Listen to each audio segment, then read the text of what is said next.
আমাদের কিন্তু একরকম খাবার প্রতিদিন খেতে একদমই ভালো লাগে না। প্রতিদিন ইচ্ছে করে ভিন্নভাবে রান্না করে খাবার খেতে।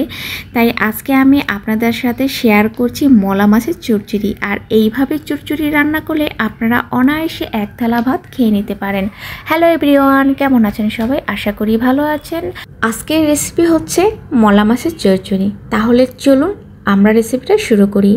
তো প্রথমেই আমি এখানে অল্প পরিমাণে মলা মাছ নিয়েছি।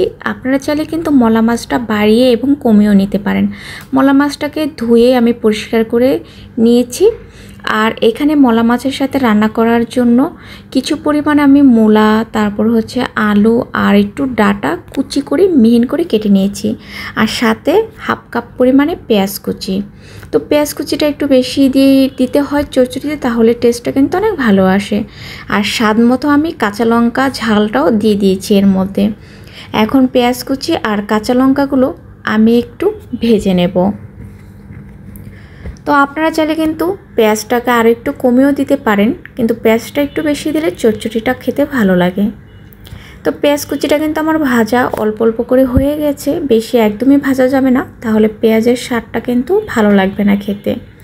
এখন এখানে আমি 1 টেবিল চামচ পরিমাণে হলুদ গুঁড়ো, 1 টেবিল চামচ পরিমাণে মরিচ গুঁড়ো আর সামান্য হাফ টেবিল চামচ পরিমাণে জিরার গুঁড়ো দিয়ে একটু হালকা তেলে ভেজে হাফ কাপের চেয়ে অল্প একটু জল দিয়ে মশলাটাকে কষিয়ে নেব। আর কষানোর সময় অবশ্যই স্বাদ মতো লবণ দিয়ে দিব, দিয়ে একটু কষিয়ে নেব। তেলটা যখন উপরে একটু একটু উঠে আসবে তখন আমি এখানে 1 টেবিল চামচ পরিমাণে ধনে গুঁড়ো অ্যাড করে দেব। ধনে গুঁড়ো দিয়ে আমি আবার একটু কষিয়ে নিয়ে তারপর ধুয়ে রাখা মলা মাছগুলো দিয়ে দেব। মলা মাছটাকে ভালো করে আবার একটু কষিয়ে নেব। কষানো হয়ে গেলে এর মধ্যে আমি বড় সাইজের একটা টমেটো চিকন চিকন করে কেটে রেখেছিলাম, এই টমেটো কাটাগুলো দিয়ে দেব। দিয়ে আবার একটু আমি কষিয়ে নেব মলা মাছের সাথে। আর অবশ্যই অল্প অল্প করে কিন্তু আলতো হাতে কষিয়ে নিতে হবে, না হলে কিন্তু মলা মাছগুলো কিন্তু ভেঙে যাবে। তো আমার কষানো হয়ে গেছে। এর পর্যায়ে আমি কেটে রাখা সবজিগুলো এর মধ্যে অ্যাড করে দেব। এখন ভালোভাবে আস্তে আস্তে করে আমি মিশিয়ে নেব।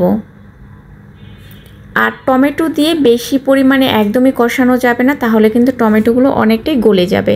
যখন তা হালকা হালকা করে একটু একটু টমেটোগুলো সিদ্ধ হয়ে যাবে তখনই কিন্তু এই কেটে রাখা সবজিগুলো দিয়ে নিতে হবে। এখন আমি ঢাকনা দিয়ে ঢেকে দেব।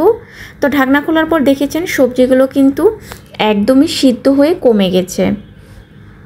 তো আমি এখন আবার একটু নাড়াচাড়া করে হাফ কাপ পরিমাণে জল অ্যাড করে দেব। এখানে কিন্তু বেশি পর্যায়ে জল দেওয়া যাবে না, তাহলে সবজিগুলো অনেকটাই নরম হয়ে যাবে।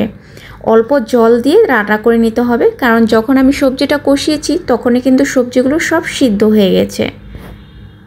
এরপর যে আমি ঢাকনা দিয়ে ঢেকে দেব যে পর্যন্ত ঝোলটা ফুটে না ওঠে। তো ঝোলটা ফুটে উঠে গেছে। এখন আমি 1 টেবিল চামচ পরিমাণে ভাজা জিরার গুঁড়ো দিয়ে ভালো করে মিক্স করে নেব। আর অবশ্যই আলতো হাতে মিশাতে হবে, না হলে মাছগুলো ভেঙে কিন্তু চচ্চড়িটা কাটা কাটা হয়ে যেতে পারে। তো মিশানো হয়ে গেলে এখন আমি ধনেপাতা কুচি ছড়িয়ে দেব।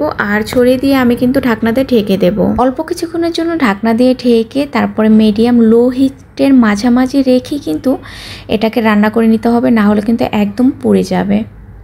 তো ঢাকনা খোলার পরে দেখেছেন আমার কিন্তু অল্প একটু ঝোল রয়েছে। আপনারা চাইলে কিন্তু পুরোটাই শুকিয়ে নিতে পারেন, না হলে কিন্তু নামিয়ে নিতে পারেন। তো আমি হালকা ঝোল ঝোল করে নামিয়ে নিয়েছি। আপনারা চাইলে গরম ভাত, রুটি, পরোটার সাথে কিন্তু এই মলা মাছের চচ্চড়িটা পরিবেশন করতে পারেন। আর এটা কিন্তু খেতে ভীষণ দারুণ হয়েছে। আপনারা অবশ্যই একবার হলেও কিন্তু ট্রাই করতে পারেন বাসায়। তো আজকের রেসিপিটা কেমন লাগলো? যদি ভালো লেগে থাকে অবশ্যই লাইক শেয়ার করবেন আর কমেন্ট করে আপনার মতামত জানাবেন। আর পরবর্তী রেসিপি দেখার জন্য অবশ্যই চ্যানেলটা সাবস্ক্রাইব করে রাখবেন।